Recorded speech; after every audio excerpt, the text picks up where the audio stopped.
Let's turn our attention to one of the stories we've talked about several times this week, and that was the death of a man who happened to be the cousin of the co-founder of Black Lives Matter. LAPD was called to the scene of a traffic accident. It was considered a minor one, I guess.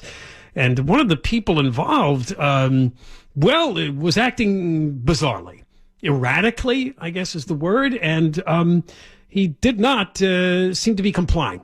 So eventually a taser was used. His name's Keenan Anderson. It was actually the third person who was shot by LAPD in just the last few weeks. And so this has riled up the usual activists. Well, he wasn't shot. He was tased. Well, he was tased, right, but they died. You use the word shot. That implies a gun. I wanted to be clear on that. Or shot by a taser, yeah. Right. But anyway, all three died. And so the usual suspects are yelping and screaming in order to raise...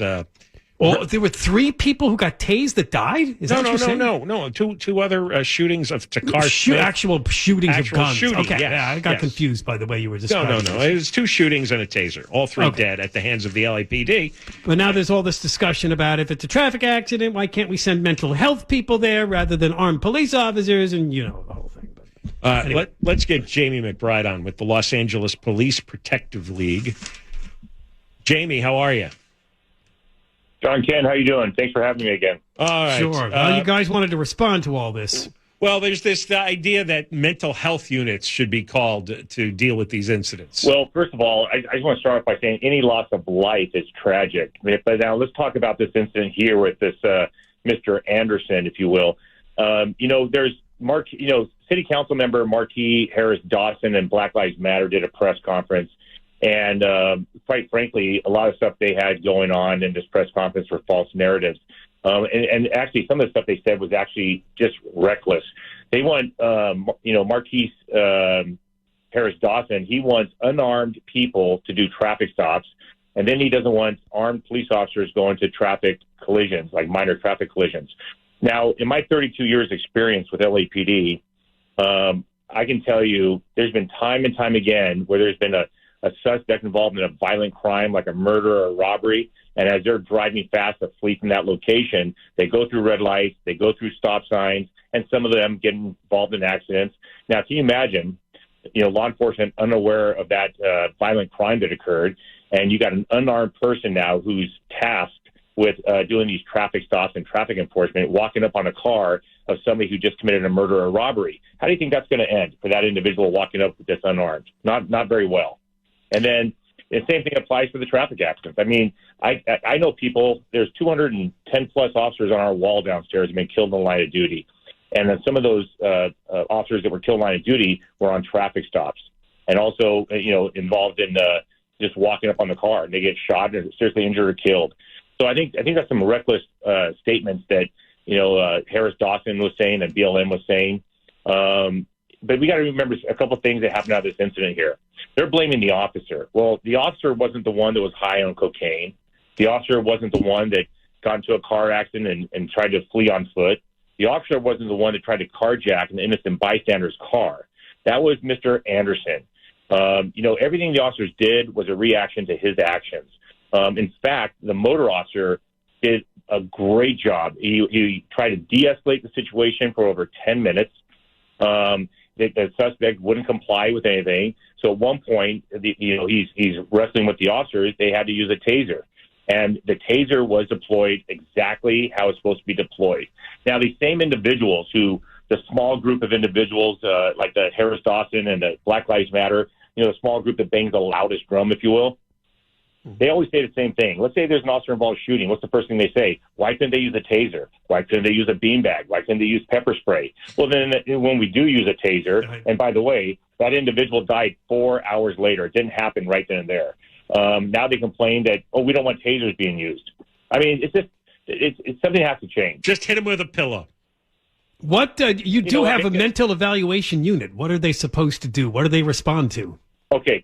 So we have MEU, which is called Mental Evaluation Unit, and that's like a division, if you will. And then out of there, you have the SMART cars, and those are the officers that respond with civilian personnel who are trained to deal with people with mental illnesses. Now, you got to remember, the city council just last year voted for this program to have these smart units respond to these incidents. And one of those individuals was Councilmember Marquise Harris Dawson. Unfortunately, they don't realize or don't know what they voted for, because in that program, it says they are not first responders. They are second responders. So the primary responder is still the officer in the black and white. They have to render the situation safe before these smart teams can come on to the call. So in all three incidents that happened, Mr. Anderson and the other incidents, none of those incidents were rendered safe. Now, just the other day, we had 6 smart teams for the whole entire city of Los Angeles. And this goes from San Pedro and Harbor area all the way to the furthest northwest area, which is the border of Simi Valley for our city. Now, everybody knows how big Los Angeles is, and now you have 6 units for that entire city. Now, you can call one of these smart units, but anybody that lives and works in Los Angeles knows that you can be 10 miles away, and that's going to take over an hour on these freeways. Nothing happens fast in Los Angeles when the freeways are involved. So all these false narratives and finger pointing, the bottom line is, who do you point the finger at? You point the finger at the Mr. Anderson's family. Where were they when he was out there using cocaine? Where was he when he needed help for drug abuse? Where are they? They're nowhere. Now that there might be an LA lottery involved where they can win some money for a lawsuit or a settlement, they come out of the woodworks. And you know what? I'm getting disgusted with it. And this whole council member, Marquise Harris Dawson, I think he deserves, the officer involved deserves an apology from him. And I want him to write an accommodation for that officer on how he performed during his duty during that call. And the family and Harris Dawson and Black Lives Matter is asking for a full release of that body camera, and we welcome it, because the only reason why it was edited down by 7 minutes is because 7 of those minutes are from when that 10 minutes the officer is trying to talk him down. So, but you know what? We're all for it. Release the footage. The officers did everything right. If Keenan Anderson was using drugs, could that have contributed to problems with being tased? Yes. When you use drugs, something like methamphetamine, something like cocaine, these aren't rational people, and they don't respond like a rational person would respond when you're tased. I'm pretty confident when the coroner's results come back, it's not going to be any alarm or any surprise that he's probably going to have very, very high levels of cocaine on him. Because just watching the video from my 32 years experience, that guy was whacked out on his mind. And you know what? No matter how much we talked to that guy, no matter what we did, he was on his own program that day. But should police officers, knowing that he probably was on some sort of drugs, maybe avoided the taser just because that could complicate things? Well, you know what? Sometimes tasers do work. That's the one thing. When you're on drugs, you just don't know what's going to work. I've seen some officers use a beanbag. That didn't work, but a taser did. And I saw just the opposite happen on people with drugs. Every individual that's on drugs acts a little bit different than the one before and the one after. So it's just, you just don't know. All right, Jamie, we got to go, but we appreciate you coming on and giving the point of view from LAPD's union. Thank you. Thank you so mumuch for having me on again, and thanks for your support.